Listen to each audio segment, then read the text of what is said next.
What up, YouTube? What up, followers? Okay, intros suck. Anyways, yeah, as you can see, the IS wasn't doing so well. Yeah,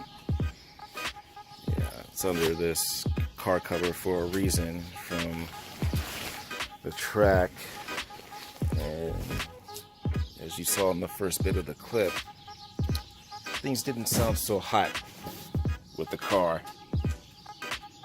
So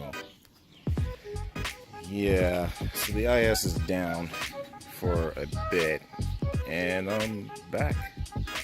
In case anyone is wondering what the heck happened on the last video, yeah, I was supposed to actually do some upgrades. And updates to the pickup truck with the V8. And, well, it's still being worked on. It's been a minor hitch with the IS300, and there will probably be a separate video on this, or I might integrate it with this one. As you see, took some stuff apart. I took out my AFR gauge. I'm taking it apart. Oh, by the way, I got coilovers. See, the car is slightly lowered. That's for the pickup truck. So here's the updates. Here's the current situation as of November, was it the 25th? Yeah, 25th. And this is how it sits. There's a fuel line that I was supposed to attach, and she's basically ready to be wired up and start. But there was a minor problem that I ran into, even after fixing the headers to go down. So now the exhaust comes down. At the bottom, you see there's the fuel line with the other AN fitting on there. I'm going to actually have it feed between the circle loops on the brake lines. But other than that, everything clears up. So everything clears up. The AC, there's space between the AC condenser. It won't hit. It's on solid mounts. Doesn't hit the control arms. The only problem with the minor issue is now all that's left is the drag link. The drag link hits the slum, but I might have a solution to that. It hits the slum, and I literally only lead about ½ an inch. See that? It is right there. I'll need only about ½ an inch of clearance to get this thing, so that way I don't have to go crazy custom steering on this truck. I'm trying to make this truck as convenient as possible, with air conditioning, power steering, stuff like that. So trying to keep it as convenient as possible, so that way the next owner has any problems, he can replace everything from Toyota. That's the whole goal. So that's the update with the truck. Now, the reason why there was a hitch with the IS, well, as I mentioned earlier in the video, yeah, at the racetrack, got a little crazy, went all out during all 4 laps, which I wasn't supposed to, and well, got a little crazy at the last turn, and I was passing my buddy, or he was letting me pass at the racetrack in this G35, modded G35, and we were going to pretty much chase each other throughout the track. But as soon as I passed him and got into the bowl turn, because for some reason they decided to go counterclockwise.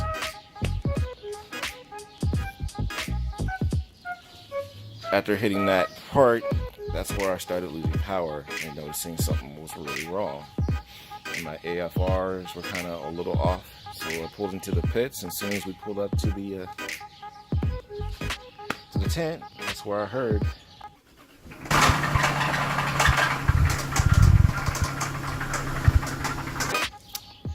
Yep. So she's currently down. And this engine has 256,000 miles on the original motor. And you have to admit, for something that's had a ported head, headers, intake, a tune, and really aggressive behind an automatic, the car would stand a lot of beating.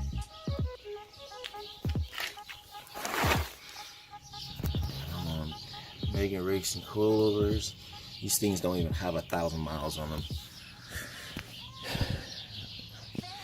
Some roadsters. These are not that bad of a tire.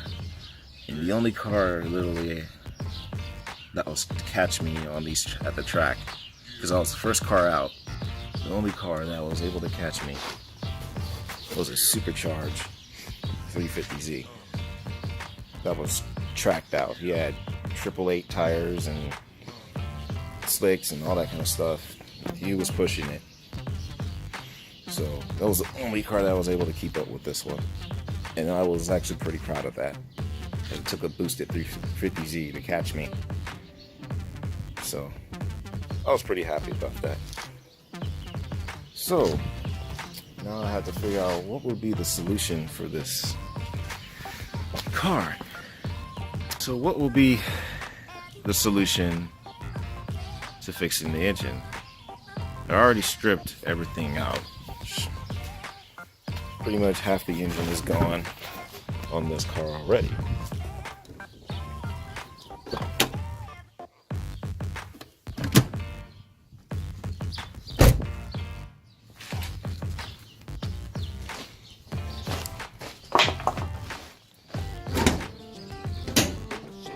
So you see, I pretty much knew that, yeah, I'm not gonna mess with this engine no more.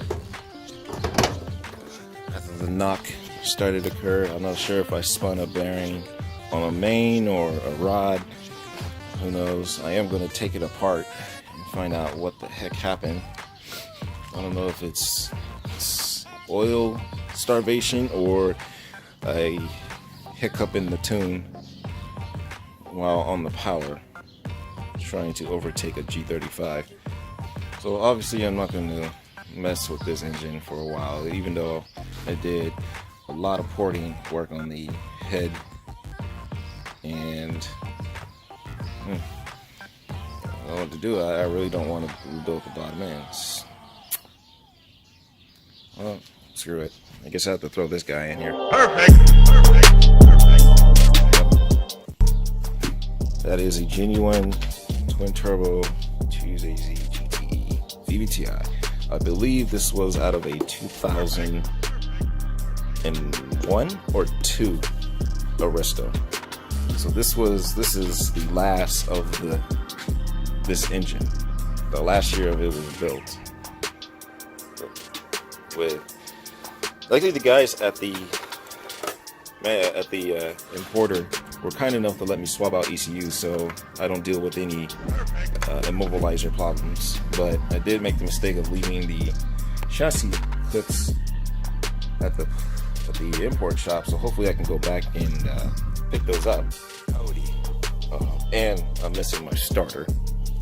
I was setting up a start stand to test out the engine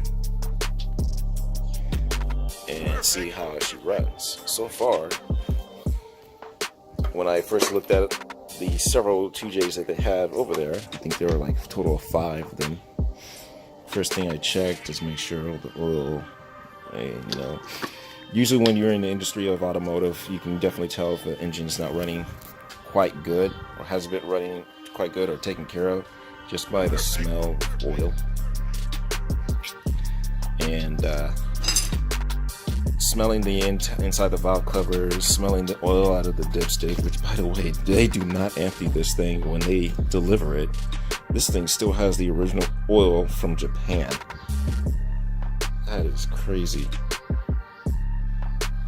I guess better yet to leave it in there in order to protect the internals from any ocean air and when it's on the ships, so that way no salt water starts to build up, just like it did in the throttle body and the turbo inlets.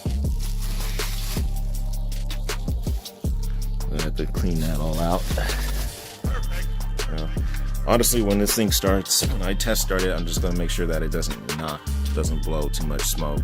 The only smoke I expect to blow are these turbos, since the Japanese ones do not last very long, and they're made of a cheaper ceramic material. So we're gonna go ahead and replace that with what? I don't know. That is something I'm gonna have to figure out depending on my patience in doing this swap. So yeah,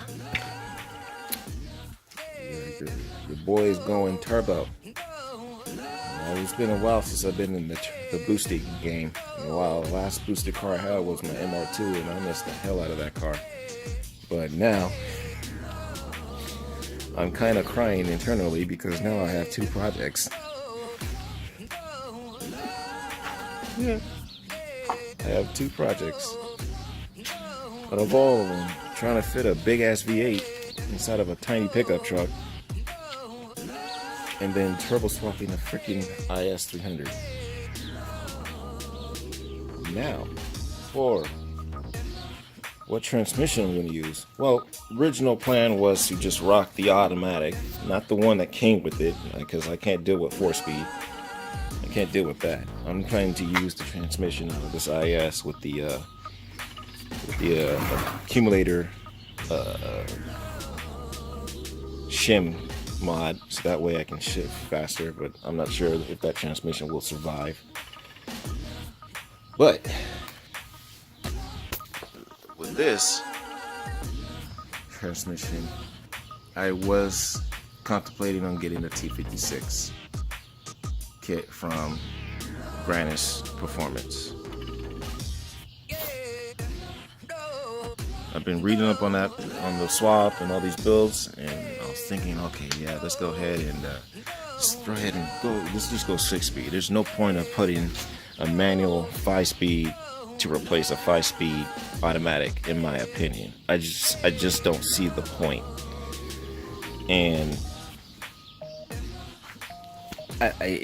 literally, I'm also swapping for something that has a higher gear ratio, which means less fuel economy. And I know people are like, well, you're going turbo, what does that matter? Well, the 2JZ GT, I think, gets better MPG than the NA. So I still care about fuel economy. I'm in California. Gas is stupid expensive, and it's the crappiest gas in the USA, probably in the world. And I don't want to skip on all that. So the transmission I'm getting, which I've already decided, the T56 kit was over 5K, but with everything it comes with, it's kind of worth its value. So,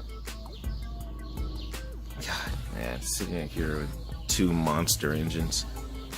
I got a God motor here, and I got the indestructible V8 over here.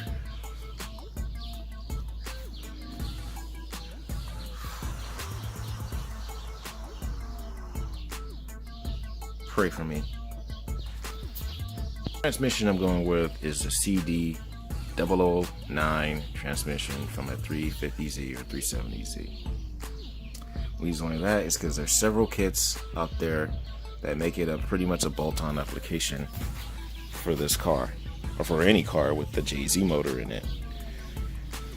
So after doing some reading, I realized that the CD009 can handle up to 1,000 horsepower apparently without opening it up. I was like, well, screw that. I'm not planning to go 1,000 horsepower anytime soon. I was like, well, screw it. I'd rather go 6-speed manual, than going through a 5-speed manual and then being stuck at high RPM cruising and stuff like that. That just bugs me. So that's pretty much the update.